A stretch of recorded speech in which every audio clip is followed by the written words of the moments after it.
নমস্কার বন্ধুরা, আজকে আমি তোমাদেরকে দেখাবো ইলিশ পাতায় ভেজে। এটার জন্য কি কি উপকরণ লাগছে। আমি 4টে এই সাইজের ইলিশ মাছ নিয়েছি। তোমরা চাইলে বড় ইলিশও পিস পিস করেও দিতে পারো। আর নিয়েছি বেগুন আর ধনেপাতা আর একটু জিরা বাটা, ধনে বাটা আর সর্ষ বাটা, আদা বাটা। আর নিয়েছি শুকনো লঙ্কার গুঁড়ো, গরম মশলা, তেল, লবণ, হলুদ। এবার আমি এটাকে মেখে দেখাচ্ছি। আর এটাকে একটু মশলা মাখিয়ে নিচ্ছি। দিয়ে দিচ্ছি জিরা বাটা, ধনে বাটা, আদা বাটা, আর দিয়ে দিচ্ছি সর্ষ, আর দিয়ে দেব শুকনো লঙ্কার গুঁড়ো,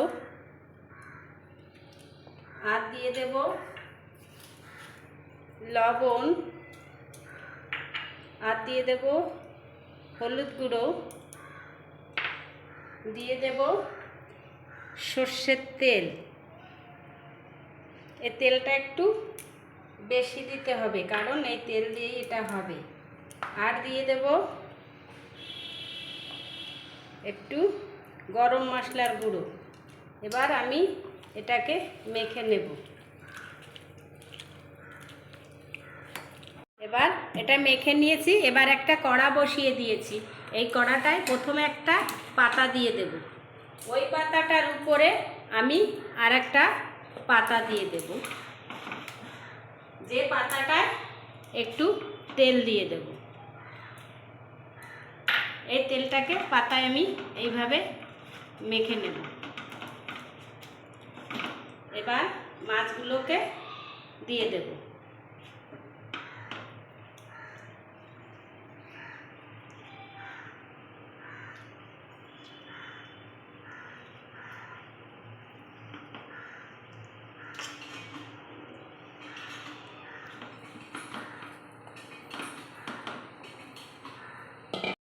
এভাবে দিয়ে আর এই বেগুনগুলোকে, যে মশলাটা বাকি রয়ে গেছে বাটিতে, ওটার ভিতরে আমি এই বেগুনগুলোকে একটু মাখিয়ে নেব। আর একটু তেল দিয়ে দেব, কারণ এই মাছটাতেই তেলের সাহায্যেই হবে। তাই এই বেগুনগুলোতে আর একটু তেল দিয়ে দিলাম। আর এবার মেখে নিচ্ছি। এই বেগুনটাকে মেখে নিয়েছি। এবার যে ধনে পাতাগুলি আমি কেটে নিয়েছিলাম এই মাছের উপরে দিয়ে দেব। অর্ধেকটা দিয়ে দেব, আর বাকিটা পরে দেব। আর দিয়ে দেব এই বেগুনগুলোকে।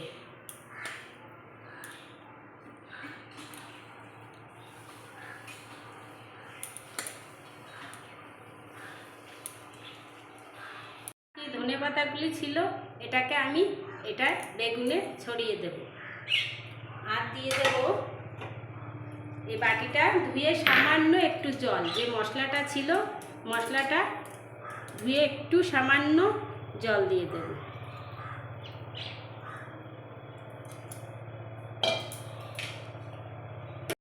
এটাকে ঢেকে দেব আর গ্যাসটাকে একটু মিডিয়ামে রাখবো। আমি 20 মিনিট পরে ফিরে আসব, কারণ এটা লো ফ্লেমে।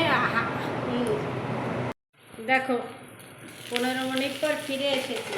এবার এটা একদম বেগুনও সিদ্ধ হয়ে গেছে আর শুকনো হয়ে গেছে। এবার আমি এটাকে পাল্টে দেব। এবার কড়া থেকে এটাকে নামিয়ে দেব।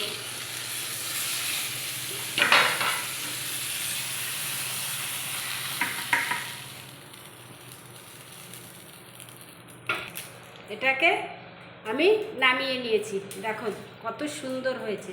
এবার এটাকে আমি আরেকটা পাতাতে এপাশটা হতে দেব। এবার আমি এই আরেকটা পাতা নিয়েছি, যে পাতাটা এইভাবে দিয়ে দেব। দিয়ে এমন একটা থালা নিতে হবে যেটা ওটার সঙ্গে উল্টাতে তোমার সুবিধা হয়।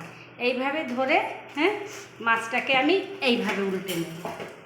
এবার পাতাটাকে আমি এইভাবে কড়াতে বসিয়ে দেব।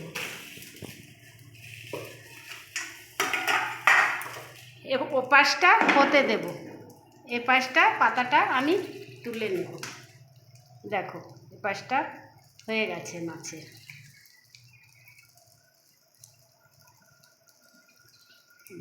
মাছটা একদম হয়ে গেছে, পুরো লাল লাল হয়ে গেছে এ পাশটা। এবার আমি ওই সাইডটা একটু হতে দিয়েছি।